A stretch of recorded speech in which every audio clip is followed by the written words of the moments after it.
Well, this looks like probably the future for the United States. A lot more bicycle riding and walking as asset prices may start going up through the roof. I'm going to make a recommendation. I always recommend a motorcycle, but, some of these motorized mopeds and stuff, that might be a smart thing to do. I said that on another video. Before the prices on them start escalating and the demand gets up there, because some of these predictions for $7, $8 a gallon gasoline, they partly came true in California when they had the problems with the fires in the refineries. So, you might want to jump on some of this stuff before, I'm pretty much set with that. So, I'm not going to worry about it too much. But, I thought ahead of time, many years ahead of time.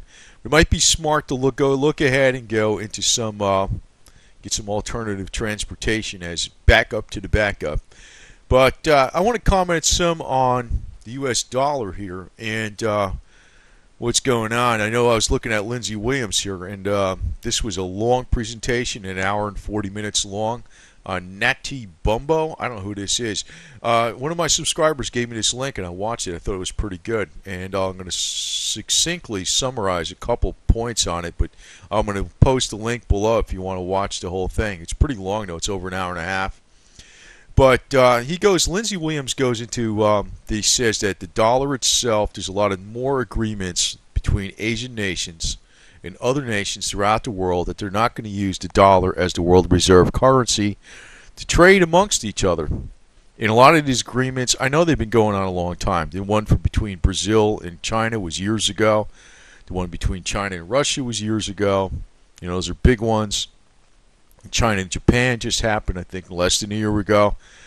But it's probably starting to get closer to critical mass. But sometimes when something is signed, an agreement is signed, the effects of it don't occur right away. So this might take some months.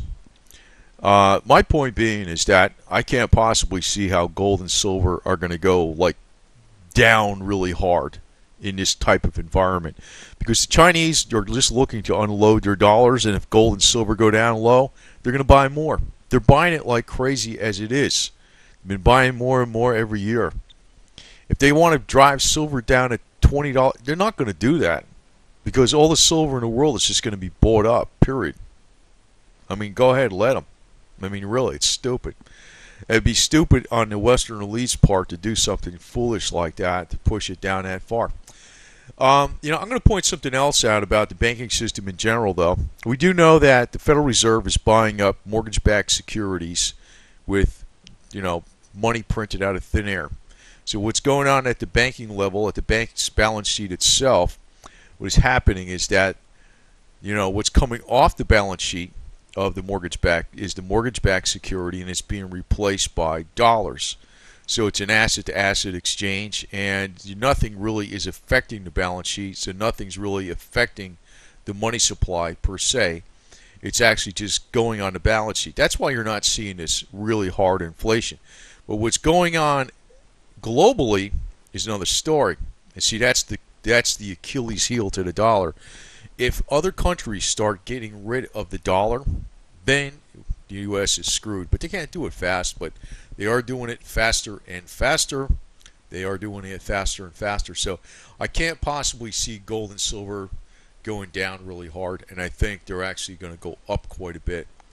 But I will sell for dollars, some of the gold and silver for dollars at one point in time, because there's going to be a limit to how much it's going to go up so fast, because part of my way of estimating when to sell is not just Fibonacci, which might be around 70, 75 for silver, but I'll sell less than that. I mean, I'll sell it like at 60, 65, 70, and 75 in small increments and keep the bulk of it.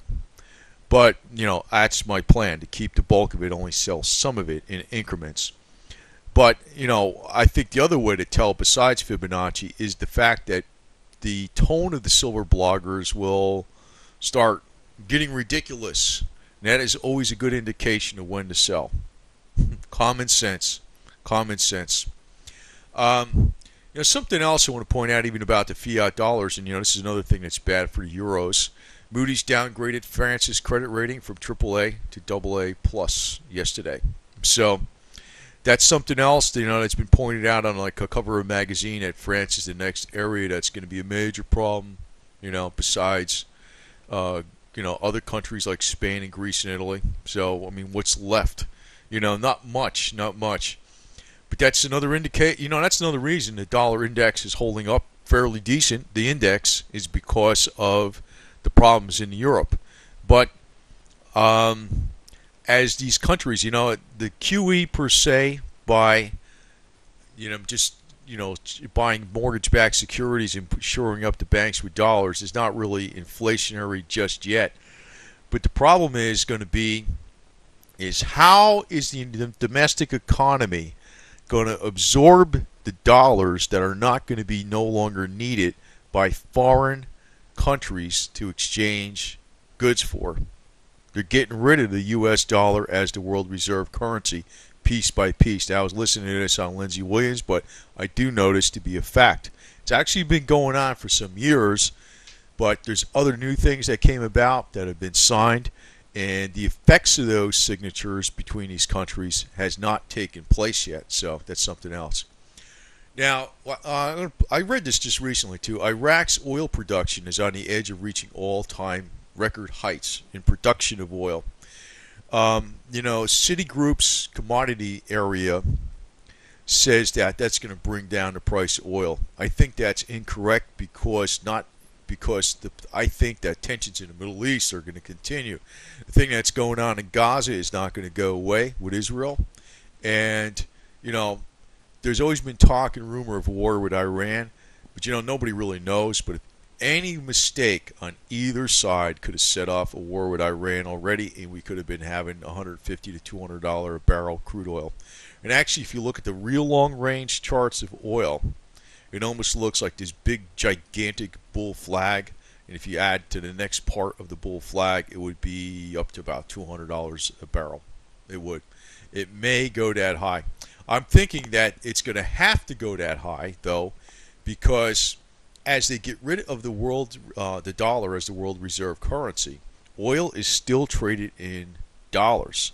High oil prices will absorb the dollars.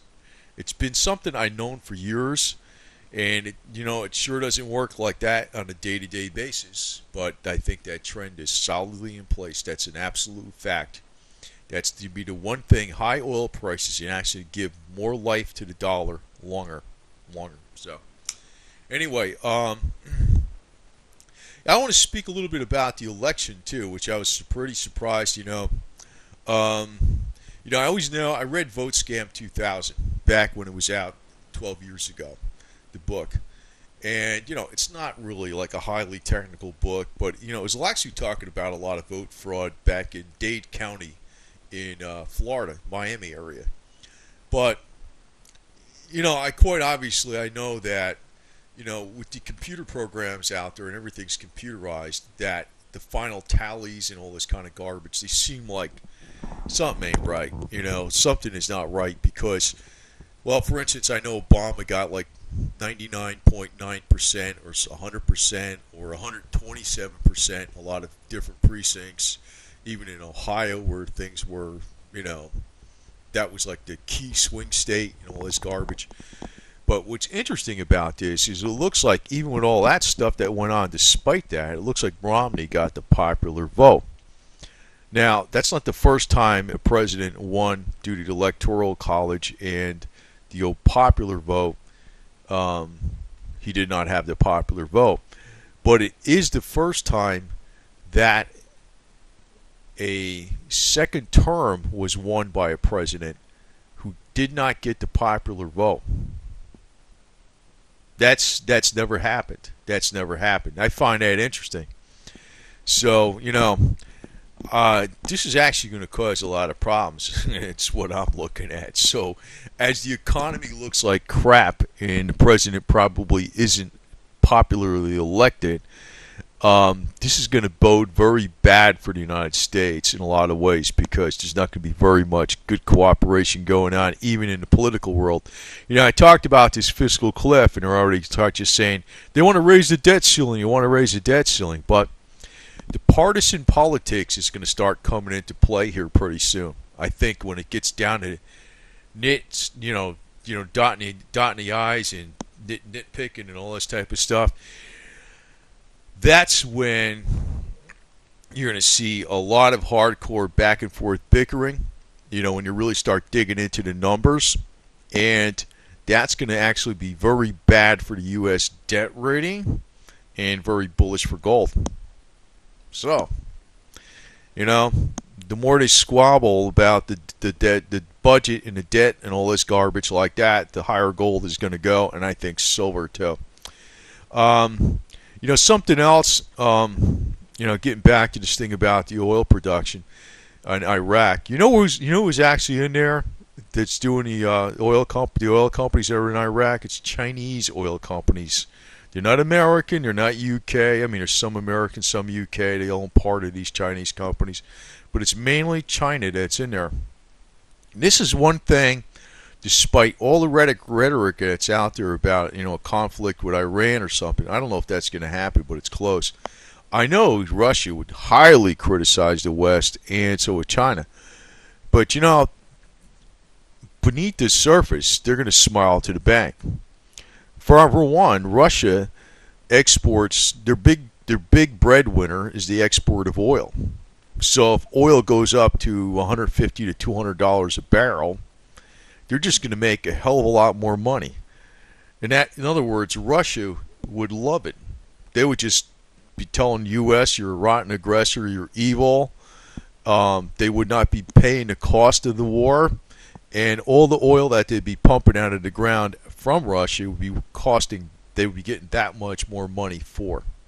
Oh, they'd love it. Now, despite what they say. I always look at the money angle. China would be thinking the end result would be the same thing that happened with Iraq. Chinese oil companies would move into Iran after it's over with. And they'd be reaping directly.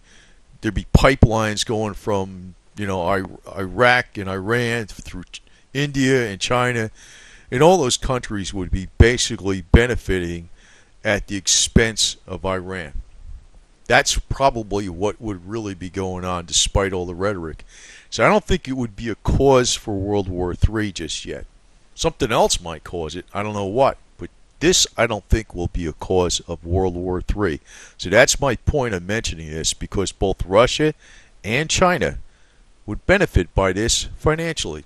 The one that wouldn't benefit by it would be the USA, because they'd have to bear the brunt of the war in lives and in money and in loss of prestige, and the world making the United States look like an aggressor. So, because Russia would be pushing out that propaganda left and right to their advantage, So they got us pretty good, by the cojones there, that's for sure. So, the other thing is, though, with gold and silver, as far as it dropping down to like the 20-something range, with the silver, no way in hell. I don't think that's going to happen, even with the fiscal cliff. China is buying up much too much silver right now, and it's impossible, I would say, for it to fall that much, because they're looking to unload dollars. The dollar itself is actually looking more and more shaky. People can't. There's too many dollars out there that people just can't go into euros. The euro's looking like crap. They're not going to go into the yen. The yen is they're actually doing more QE in Japan with buying up construction loans. Even in China itself, the banking system is not on sure footing, because they have a large shadow banking system out there in China who's lent all kinds of money to the construction and housing and commercial sector boom that went on in China. And you really don't know what the numbers are that's shoring up the banking system. When they say they have capital on hand, they're shoring up the balance sheet, they really don't. They don't. I mean, they're just numbers. They're just numbers. If you dig in behind the numbers, look at the real valuations, the real valuations aren't there. So, all that, because one of the areas, like, in other words, fiat currency would go into, if you're going to dump it, would be real estate. And the real estate market does not look like the best area to be in, except for maybe agricultural land. I think that would be the only place, the main place. And real estate, maybe that's related to oil, or wind farms or something like that, the production of electricity, or aquifers for water, or natural gas. But just far as residential real estate or leasing for like strip malls and commercial real estate, I don't think that's the place to be. So where are these dollars and all these fiat currencies going to go into besides, real estate? It's going to have to be precious metals, lumber, farm products, agricultural, food, natural gas, oil, anything related to energy, and precious metals, like I said. So, there's only one way these metals can go, and they have to go up. So I'm going to say this. No way in hell would I short the metals right now. I mean, basically, we all make bets one way or the other. We either decide we're betting on the fiat dollar, we're going to hold dollars, and that's going to be our main bet. We're betting on gold, we're betting on silver, we're betting on land, or whatever. We all make bets one way or the other. You really can't sit on the fence when it comes to investing. There's absolutely no way you can sit on the fence. So by making no decision, you are making a decision, because somehow you're holding your position. You're holding your position. So I have to say this: the place I would not be mainly is in U.S. fiat dollars, and that's not coming from somebody who's like a silver pump and dumper or whatever the hell it is. Now, if silver goes up to 75, my attitude will be different. I would be getting more into fiat dollars. But, I'd be looking very careful at other things that possibly can go up. And, one thing I pointed out is I think this trend with industrial hemp and medicinal marijuana is going to be a hot trend for years to come. They look, these eggheads out there, they're looking at the numbers for the next 50 years and the forecast out there. They think everything's doom and gloom. But, the answer's staring them. It's so simple that industrial hemp and medicinal marijuana and all the things that come from that plant, replacing plastics, greening the earth and everything, that is the new industrial revolution right there. Oh, it's just illegal, though. That's the problem, right? It's illegal for what? Because the oil industry has a racket, the medical industry and the pharmaceutical industries have a racket. I don't know. Power to the people. That's all I got to say. It's bullshit. So, anyway, if you have a little, I don't know, I don't really like Obama, but if you guys got if he's really wants to buck the elite, he ought to show up at every speech with a reefer in his hand and promote medicinal marijuana if he's going to be a real wise ass. So what the hell, right? Go for broke, right? That's the way I look at it, too. But I don't think he's going to do that, because I think he's a puppet, but he's got a big ego now. He's got a big ego. So I think they're going to chop this guy down. It's going to be quite interesting. But anyway, do not short silver now. I would not make the bet that it's going down to 20-something. I don't know. I would, if you have most of your money in cash, and you don't have any silver, I'd behoove you to buy physical silver, buy physical gold, palladium, platinum, those type of things, and wait. It's not going to be that much longer of a wait now, because there's been more agreements between nations to stop using the dollar as the world reserve currency. I mean, when they make an agreement, it doesn't happen in 24 hours that you see the effects. But the effects are going to start creeping in more and more. Maybe not as quickly as Lindsey says, but it's going to definitely drive the prices of the precious metals upward quite a bit. And I'm still thinking that they're going to have a strong finish up by year end. The year is not even over with.